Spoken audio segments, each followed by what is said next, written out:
What's up, gentlemen? Welcome to the Geared Up Podcast. My name, of course, is Charlie Ungemak, and this is the place where young men learn to be the men that God created us to be. Before we get started, first of all, big shout out to those who've been sponsoring episodes. This one's sponsored by Pastor Paul Steinberg and the Christ for Disciplers podcast. Blessings on your ministry this summer. Pastor Steinberg and crew doing chaplains in schools and all kinds of other things throughout the summer this year. Awesome stuff going on out there in Milwaukee. Proud of you guys, and very thankful for your podcast as well. If you want a shirt like this, you can go ahead and order them. There's a couple other short shirts as well. Some of those sizes are starting to run out. So at the end, after you watch this video, go click in the links below. All that information is at the end of the video. Click in the links below and get yourself some Gird Up gear. Let's get started.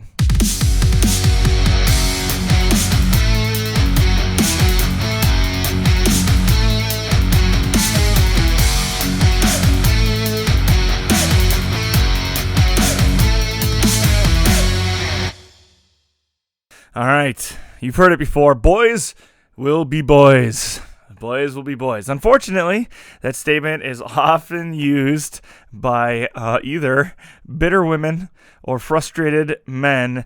And many times when it's been used either to condone bad and sinful behavior that they see in boys, or like to make it okay, like, oh, it's okay that he did that terrible thing. Boys will be boys, which really is devaluing boyhood by itself and kind of signaling onto toxic masculinity. And these sins, of course, shouldn't be acceptable for anyone, boy or girl.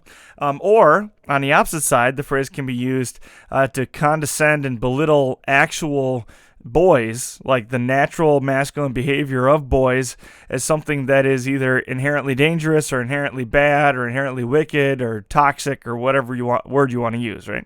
And whether it's used as the reason that bad behavior should be acceptable, or as a reason to just dismiss all boyhood and all masculinity in general, both of those reasons, those harmful viewpoints, are not good for boyhood and masculinity, and erasing boyhood and masculinity is not good for the boys, but it's also not good for the women or the men who are saying bad things about boys and dismissing boyhood in general, because boyhood is an essential part of manhood. And these woke statements like boys will be boys or dismissing, all men or boyhood as toxic masculinity, and it's not good for anybody. And of course, when I say what I'm about to say, I'm also not claiming that kids are inherently perfect when they come out of the womb. Anybody that's ever worked with young kids or read scripture recognizes that kids are sinful from the time they're conceived. Before they ever leave the birth canal, they're already corrupted and they're sinners. I'm not saying that kids are perfect and that we should look to them for examples of how to live. I'm not saying that at all. I'm just saying, as men, we need to look back to boyhood, to our own boyhood, or observe in boys the characteristics and traits that are distinctly masculine, and we should imitate those as an effort to remain boys, to keep our hearts, and protect our souls. Boys are, of course, by nature, young men. That's what it means to be a boy, is a man who is growing up, right? And that means, since boys are by nature young men, the things that boys are interested in, the things that excite boys, the things that capture the attention of boys are by nature masculine. And that does not make those things masculine because boys like them, right? The fact that boys like them is the thing that makes them masculine. It's not something that they've been coerced to. There's helicopters flying over, whatever. It's not something that society has coerced them into or they've been forced into by overbearing parents or that they've been pressured into.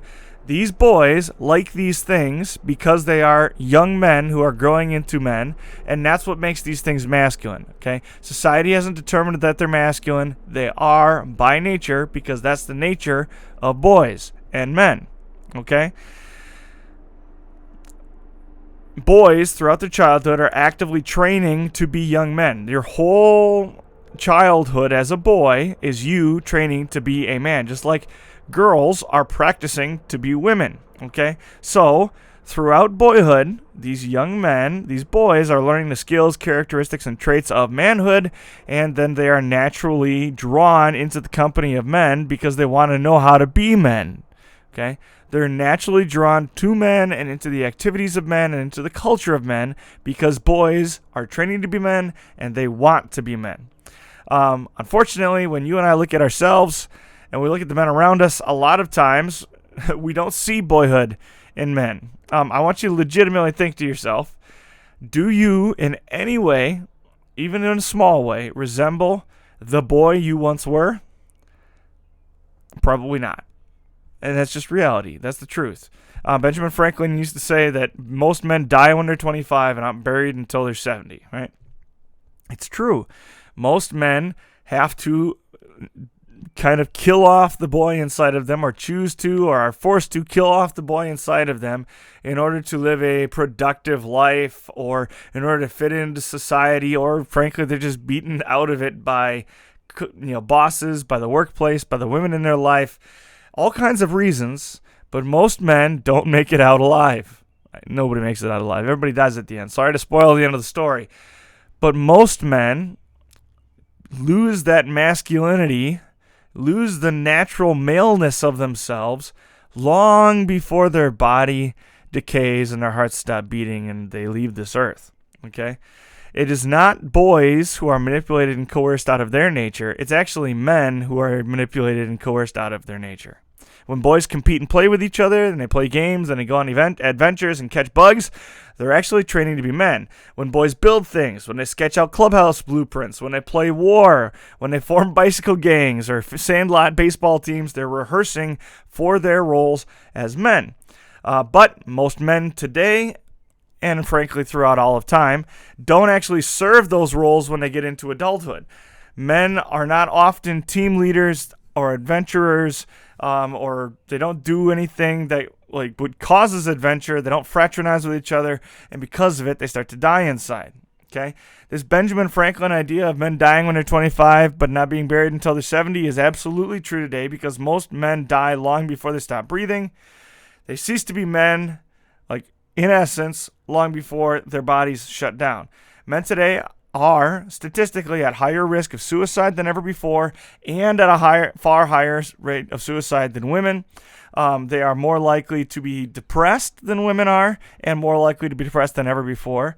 Men are at far higher risk to engage in risky behaviors than women are, and far more likely to be diagnosed with attention deficit disorders than anybody else, or even autism than anybody else.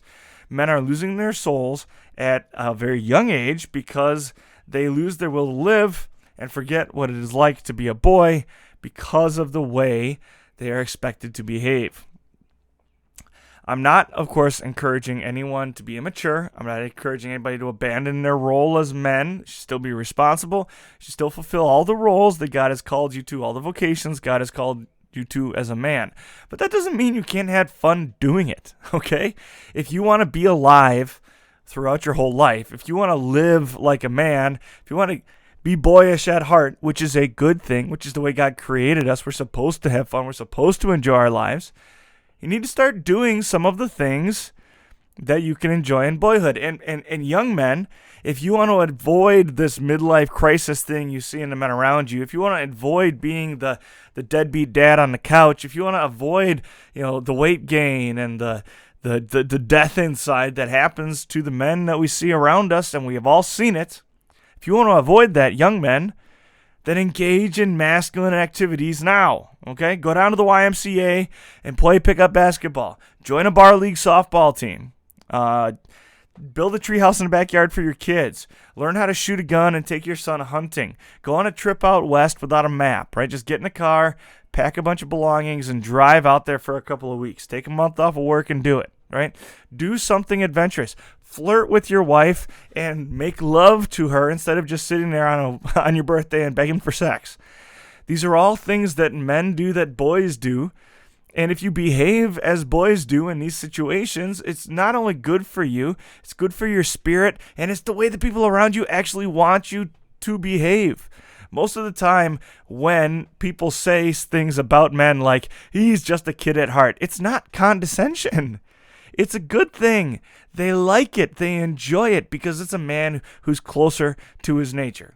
Now, as I said at the beginning of the video, I do know some men who shirk the responsibility of adulthood and really do behave like boys.